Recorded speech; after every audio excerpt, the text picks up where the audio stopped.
When leaves began to change, I traveled to visit the prison, to find the ghosts. I walked the corridors and leaned against the cool walls of the boiler room. I felt silly, like a fraud, because I don't believe in ghosts. In 1963, my father was born 10 miles outside of the town of Moundsville, West Virginia. And he traveled those 10 miles to spend summers away at his grandparents' home, playing all day in the heat and fields with the horses that surrounded the double-wide trailer. Nearly 100 years earlier, in West Virginia's infancy, Moundsville had raised a Gothic-styled prison whose bricks stacked and erupted from the earth, containing, at all cost, the living within. The incongruent nature of the building set it apart from the small town. It now remains as a holding cell for ghosts. And my father, through his silence, encouraged me to find them. Somewhere between 8 and 9, somewhere between frizzy, dirty blonde hair that flayed just above my shoulders and crooked teeth that jutted and gapped in assorted patterns, somewhere between understanding and angst, Grandma left. She left in a crowded classroom. She left as I offered her my handcrafted paper doll that resembled her curly blonde hair. She left as I ate and shared cookies with her and my other grandmother from my mother's side. She left as I sipped my juice, the only child in the room who lacked a grandfather. She left. I lost her, and I hugged her goodbye. My father tells me that it isn't my fault. He explains that sometimes people can't handle pain and pride in the way that they should, and they leave. I nod, and I know this. I am fully aware that her leaving was her choice, and I am fully aware that her choice had nothing to do with me.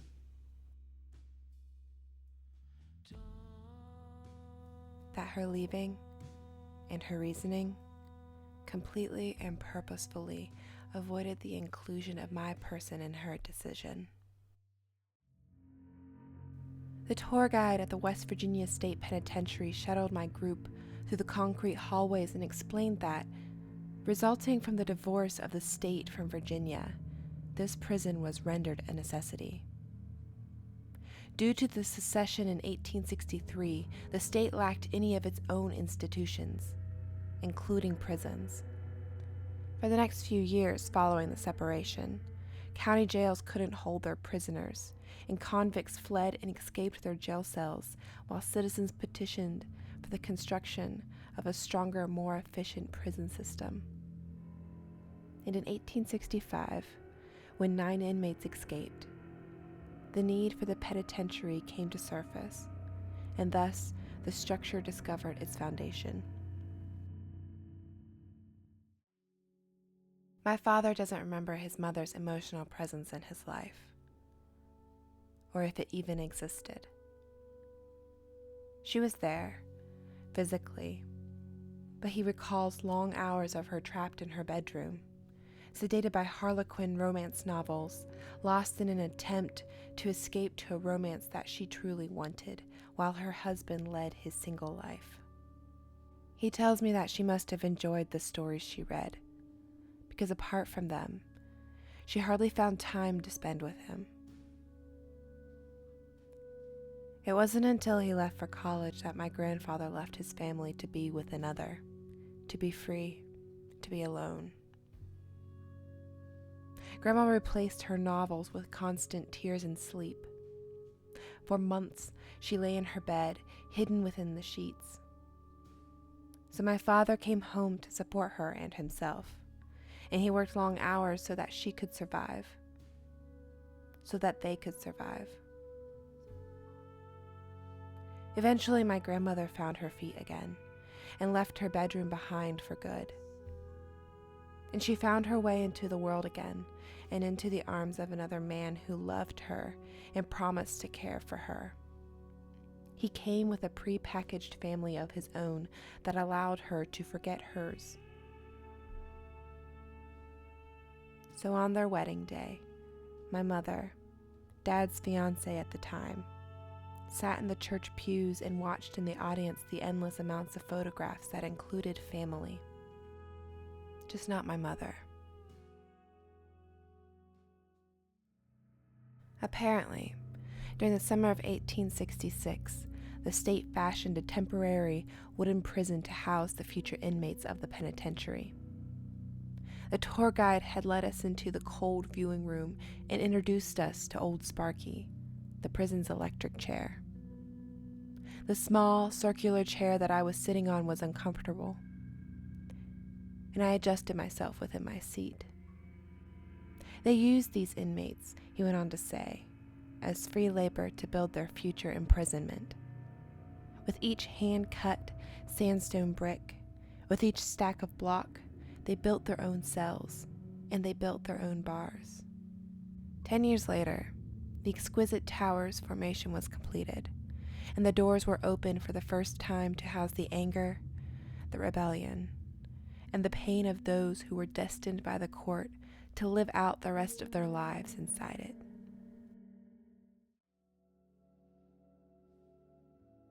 I had barely begun to crawl when my step-grandfather Tom had made known his want to become a pastor at our church. He and a few others had been interim after the previous pastor moved on to another church, and he put in his name to take over for the full-time position. Some supported his campaign. Others did not. Some of my mother's siblings were on the search committee, and when the ultimate vote chose another candidate, tension clouded my grandmother's ability to be sincere, and it never left. Every week my mother was accused of doing something wrong, and the bitterness and the rejection settled within the blame that was aimed towards my mother. Grandma would constantly inform my father that he was blind, and that he couldn't see his wife for whom she truly was, that he was missing every hateful glance she threw their way. Grandma almost missed my sister's birth. Grandma missed my birthdays that followed. Grandma missed playdates. Grandma missed holidays. Grandma was missed.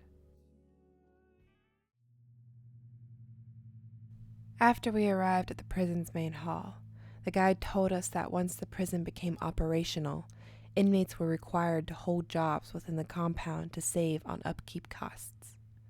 Essentially, they lived as normal as a life that they could within 29,300 square feet. They became painters, tailors, blacksmiths, bakers. They worked in the stone yard, the brick yard, the wagon shop, and the hospital. I imagined, during the holiday season, prisoners roaming the town, posting Christmas decorations, and hanging multicolored lights from the prison walls. I imagined them becoming babysitters when the children would visit, because to harm a child meant imminent death handled by the fellow inmates. Their moral code suggested that they were trustworthy, that they wouldn't abandon the child left in their care. I imagined them leading fellow inmates to back rooms to beat them to death, because more prisoners died at the hands of their peers than by rope or electric shock. They held a life with restriction. Their chains held them for their past, and they had no hope for a future. And when their time would come, if they'd made it to that point, they would carry their weary bodies down the dark corridors that led to a single rope and a solid knot. The conversation started out nice. My grandmother had agreed to meet my father at the local Shoney's, and as the waitress refilled their drinks, they discussed what was new in our lives. At the time, My sister and I were playing Little League and were constantly throwing our bangs into collared metal clips so that they could grow out as painlessly as possible. The conversation moved to suggesting that my grandmother come around more often, to stop missing birthdays, holidays. While my grandmother nodded and agreed as the waitress poured the water, she began to insist that my mother had continued to develop into a storm of disruption and unhappiness that would never rest, and that didn't belong. Dad asked her if she could move past it, if she could forgive and forget and leave the past behind them. That even if what she said was true, even if my mother actually continued to make their lives miserable, my mother wasn't leaving. Grandma said she couldn't. So, he left. But to her, he had already left. My father, who looked so much like his own father, had left her for another woman. My mother. And I don't think it would have mattered who my father left her for, because to Grandma, her life was spinning the same story like a broken record.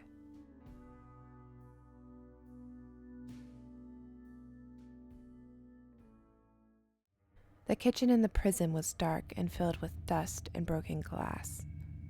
The tour guide called out for the ghost enthusiasts and informed them that, beginning in the 1930s, the prison formed a reputation of having one of the most haunted facilities in the United States. Legend has it that the famous prison built its foundation on top of a Native American burial mound.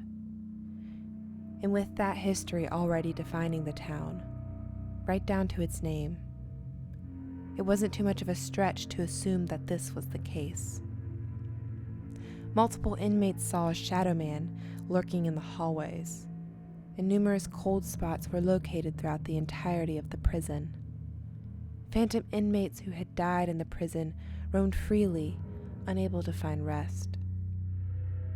I stood back for a moment, and as I watched the remaining tourists scatter in search of ghosts, I listened to the sporadic shrieks of the group as they saw shadows where they weren't supposed to.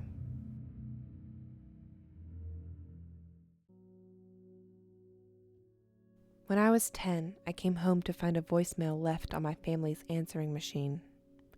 Tom's voice, monotonous, came through and announced their new address and phone number.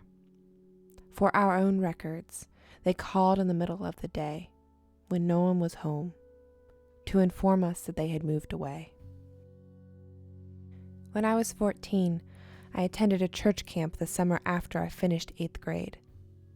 On the last day, I stood outside of the dining hall in the long line for breakfast when I saw Grandma and Tom about 20 feet away, speaking to some of the other campers in attendance. I didn't know why they were there, or if they saw me as well, but I hid myself behind those who were ahead of me in line. When I was 17, we rang the large bell at the end zone of the football field to signify that another graduating class of Williamstown High School had completed their course. In the beginning heat of summer, I searched the sea in maroon and gold to find my parents and came to find my grandmother instead. She grabbed me and held me in her arms, crying and repeating how beautiful I was, how grown up I was. She handed her camera to Tom and asked to take a picture. I smiled wide as the camera clicked. When I was 22, I laid in my bed at my apartment with the phone pressed to my ear as my father explained that they had run into my grandmother and Tom while grocery shopping. The phone was handed off, and I could hear my grandmother's voice through her tears telling me how much she missed me and how she wished that she could see me. I agreed to have lunch with her. Sometime. I told myself that I wasn't opposed.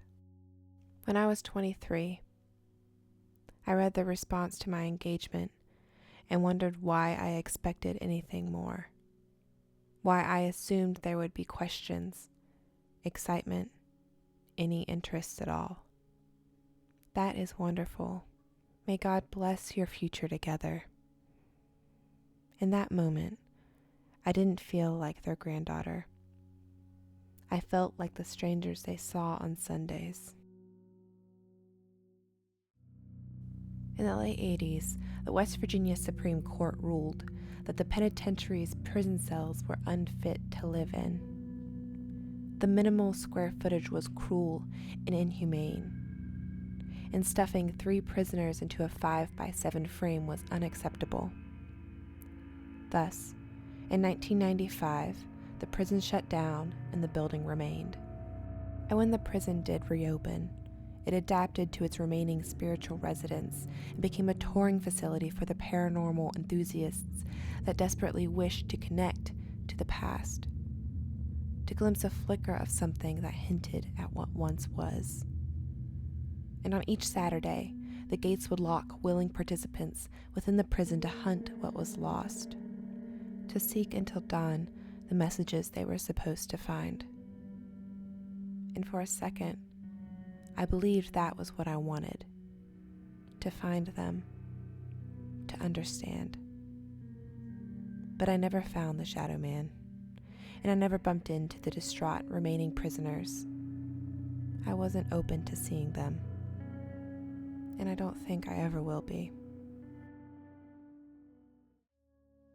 I spent years in relief that I was the one left by her, my grandmother, because that meant that I didn't have to do anything about it, that I didn't have to seek her out, that I had an excuse to remain in the dark with my eyes shut.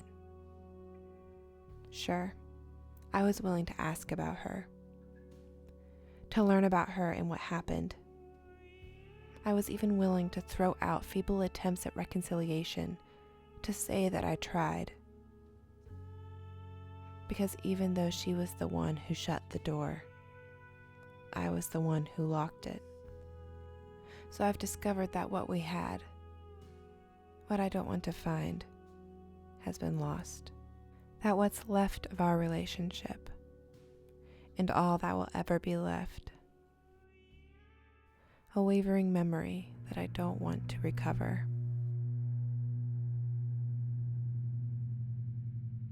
I pulled out of the row of cars that stood face to face with the prison gates.